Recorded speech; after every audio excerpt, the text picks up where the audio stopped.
Hare Krishna. So, welcome all the devotees. We are going to discuss now Bhagavad Gita chapter 2, text number 6.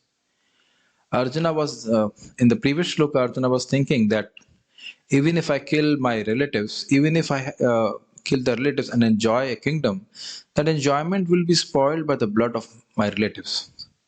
Now, he's in this shloka, he's confused. He's confused in the sense he does not know what is good for him, whether to fight the battle or to not fight the battle, whether to conquer over them or to not conquer over them or be conquered by them. So that is the theme which is presented in this shloka.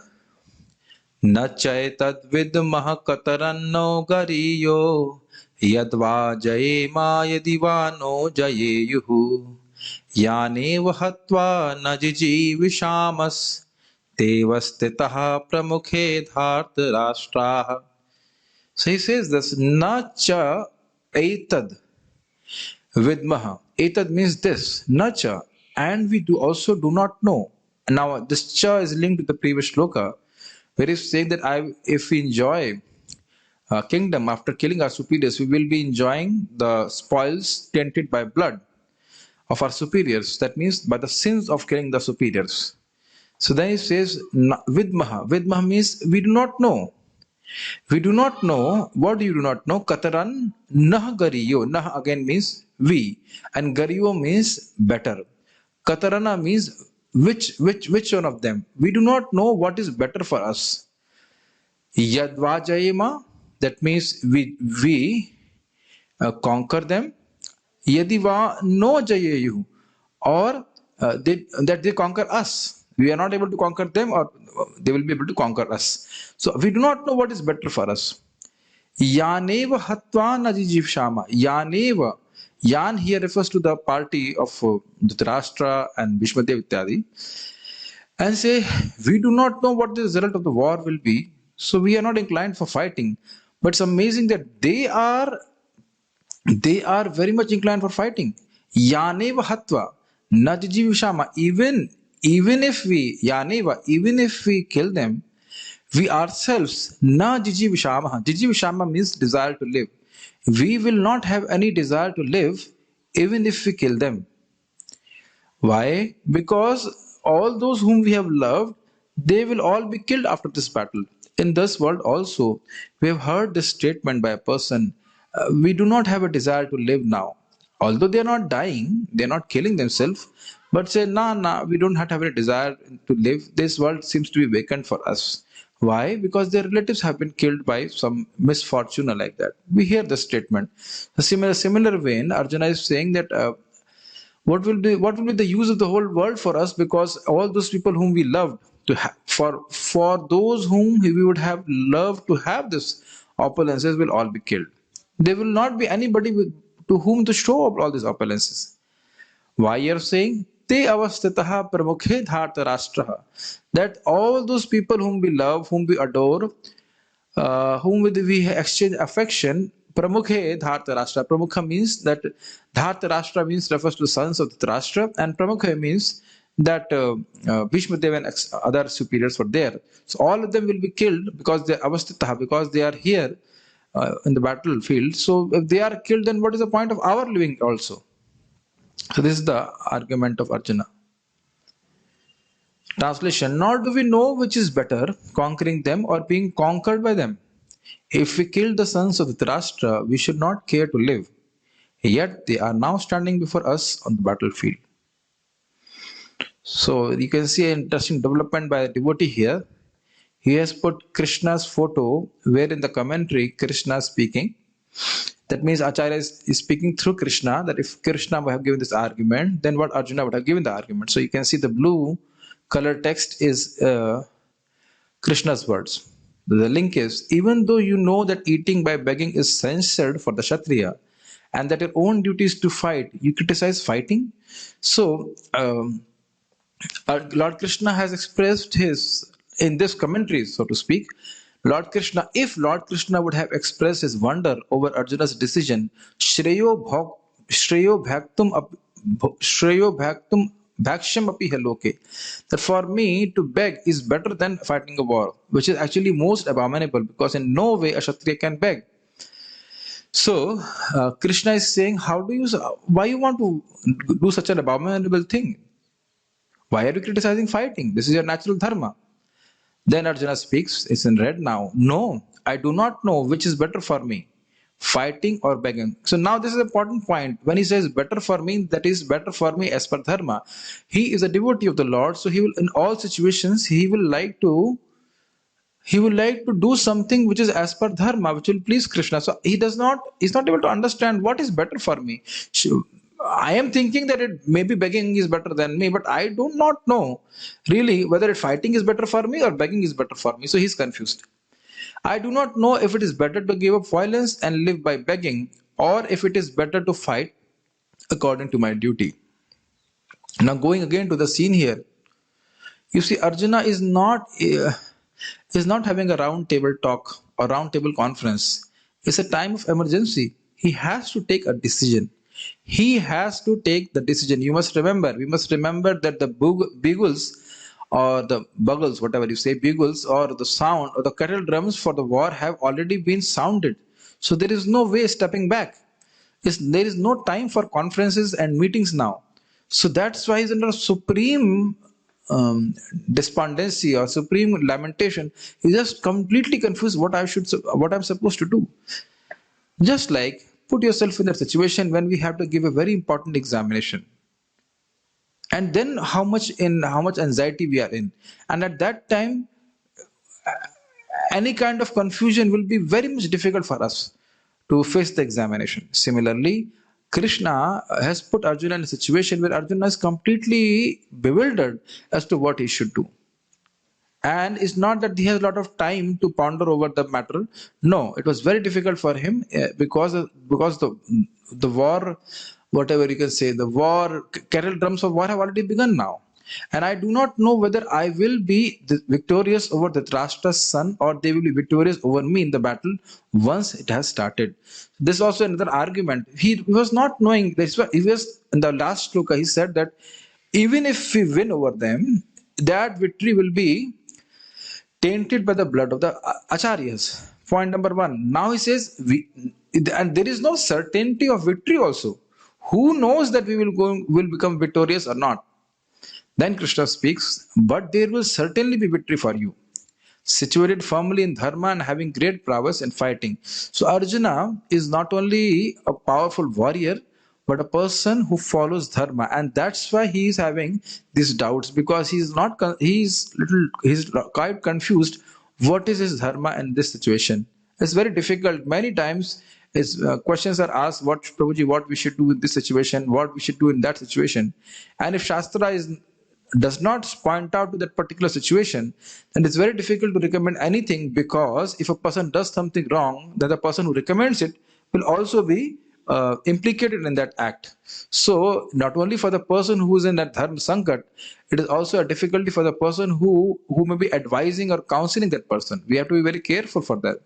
So now Arjuna, being a devotee, he is always conscious of following the path of dharma.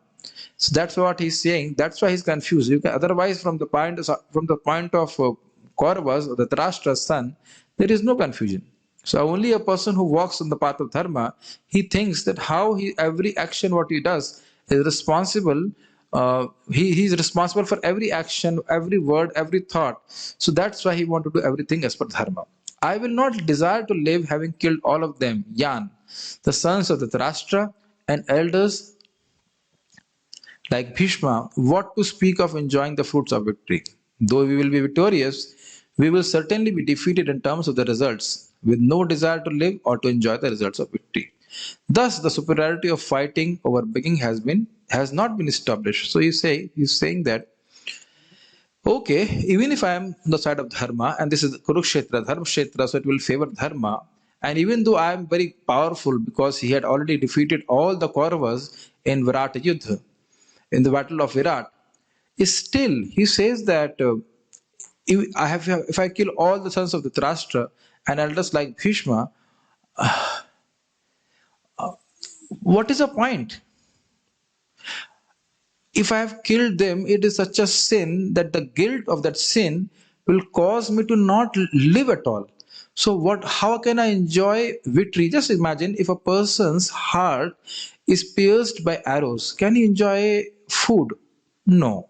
Similarly, Arjuna being pierced by the arrows of committing sin or committing violence against his own relatives, he said that even if we get the kingdom, we will not be able to enjoy the fruits of victory. The fruits of victory refers to opulences, power, fame, and all those things will not make any kind of difference to Arjuna. He will be lamenting for the loss of people who are beloved to him.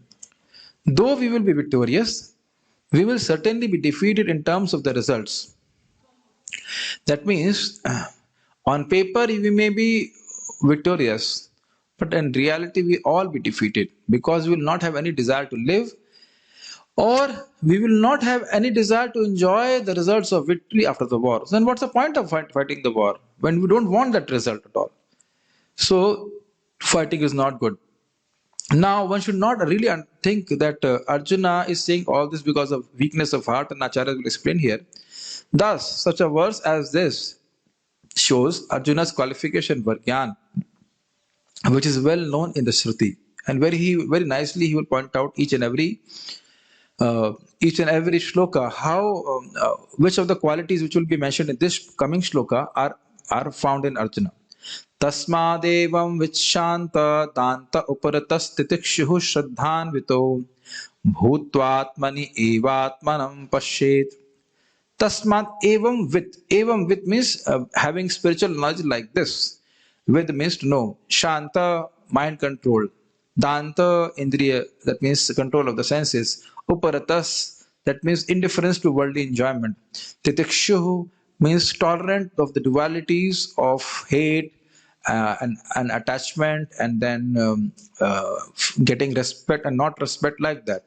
Saddhayanvito means having faith in the instruction of the spiritual masters. There are 6 qualities: having spiritual knowledge, having control over the senses, having control over mind, having control over senses, being indifferent to the material enjoyment, being tolerant of the dualities of the world, and faith in the spiritual master. And Arjun has all these. That's why he's given the spiritual knowledge by Krishna. So you see, in spiritual affairs, filter is automatically there. If any of these qualities are not there in a person, then he will not be able to hold the spiritual knowledge, even if it is given to him. Just like a devotee, Mataji or Prabhuji, can at least theoretically understand that he is not the body, and this life is not the only life.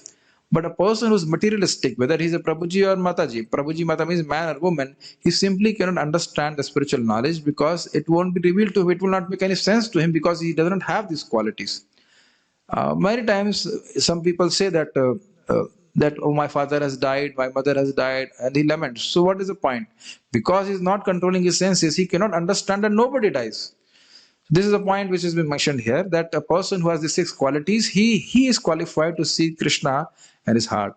One who thus has knowledge, one who has control of the mind and senses, who is indifferent to the world, and who is tolerant and filled with faith, should see the Supreme Self within himself. Brihadaranyaka Upanishad. In verse 32 of the first chapter, he displays control of senses and mind, Shama and Dhamma, by saying, what is the use of kingdom, enjoyment and living? Kim bhoger jivate nava. So he said that what is, give me a second. It is shloka. Let us see the shloka. It is chapter number 1. Shloka is 32. Let's see, what is 32 shloka? Yes. Kim nu rajye na govinda, kim bhoger jivate nava, yesham arthe kangshitam no, rajyam bhoga sukhanicha. What will be of any value of this kingdom? Because for those whom we desire, they all will be lost in this battle. So this shows that he has no desire for enjoyment. His mind and senses are completely controlled. He shows indifference to the enjoyment of this life and the next life in verse 35 of the first chapter with a statement, I do not desire to kill them, even if I have sovereignty over the 3 worlds. What is that shloka?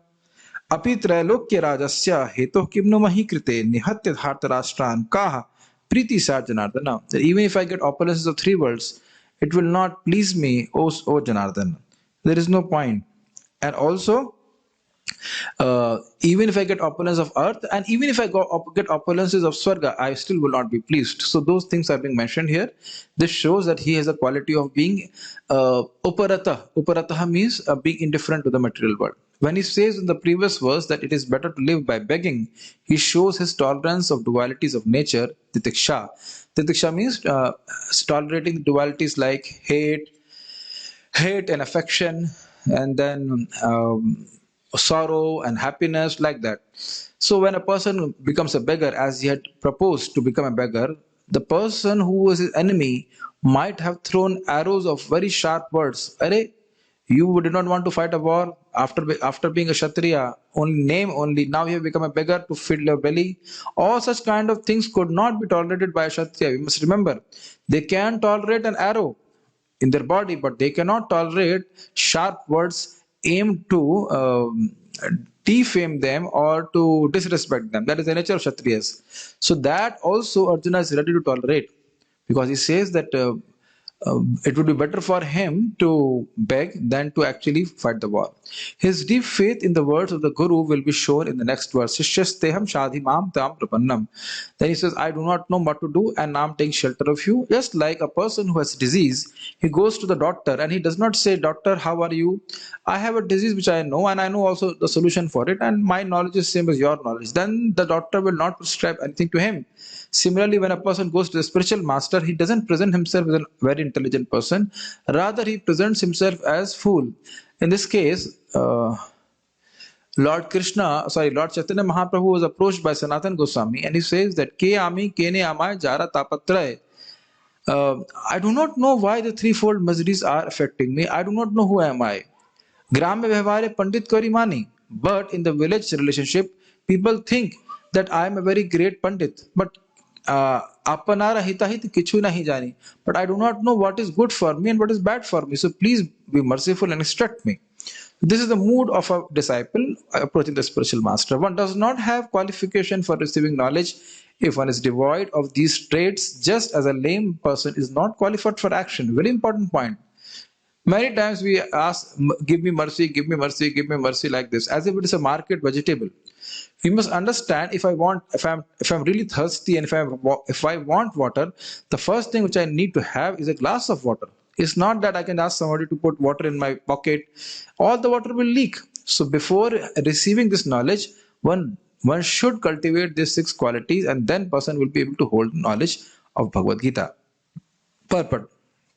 Arjuna did not know whether he should fight and risk unnecessary violence, although fighting is the duty of the Kshatriyas, or whether he should refrain and live by begging. So it is very clear, we discussed these points. If he did not conquer the enemy, begging would be his only means of subsistence.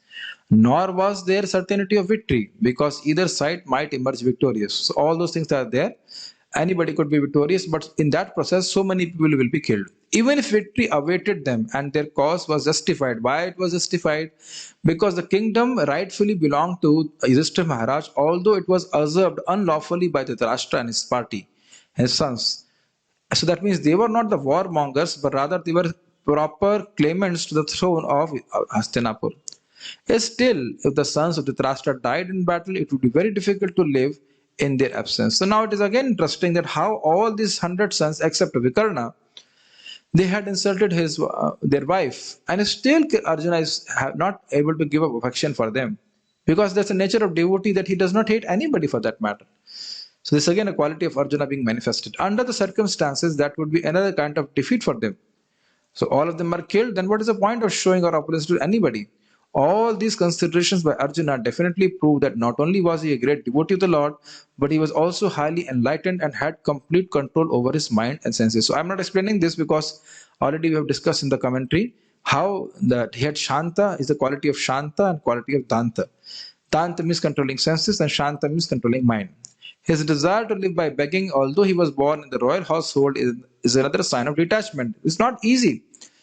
Srila Prabhupada in one of his lectures explains about a wealthy man who was a very great advocate during the time of British Raj, and while trying to follow the movement of Gandhiji, he took detachment. He had some kind of detachment, and then he wanted to live a life of a very simple life. But it was very difficult for him because he was so much accustomed to opulence. Very difficult for him to learn how to live a life of austerity. So here Arjuna is showing again his quality of tolerance, which will be manifested, which will be not only which will be manifested, and which in the hardships which are being faced by a person who's a beggar. So he has that quality. He was truly virtuous, as these qualities combined with his faith in the words of instruction of Sri Krishna, his spiritual master, indicate. So these six qualities which we have discussed in the commentary Srila Prabhupada is summarizing here. It is concluded that Arjuna was quite fit for liberation. Unless the senses are controlled, there is no chance of elevation to the platform of knowledge. And without knowledge and devotion, there is no chance of liberation. What are the points we have to understand here? That a person who is fit for liberation should have these six qualities. He should have spiritual knowledge. He should have control over mind, control over senses. He should be detached from the world. He should have titiksha, tolerance of the dualities, all those things. And most importantly, he should have faith in the instruction of the spiritual master. And then a person can have liberation. Then a person can come to the platform of knowledge. Otherwise, without actually coming in the platform of knowledge, nobody can be liberated. One should know and understand who he is in a relationship with the Lord, and then only he can act in that relationship. Arjuna was competent in all these attributes over and above his enormous attributes in his material relationships. So like this, what are the things we learned in this shloka? That Arjuna has the six qualities by which he's fit for liberation, and that's why Lord Krishna is giving him knowledge, is one point. And also Arjuna is confused about whether he will win over the battle, or the other party will win over the battle. And in both situations, even if they win the war, will it be good for him? Because all those people whom he had loved, they will all be killed by it. So shall we stop here? Hare Krishna.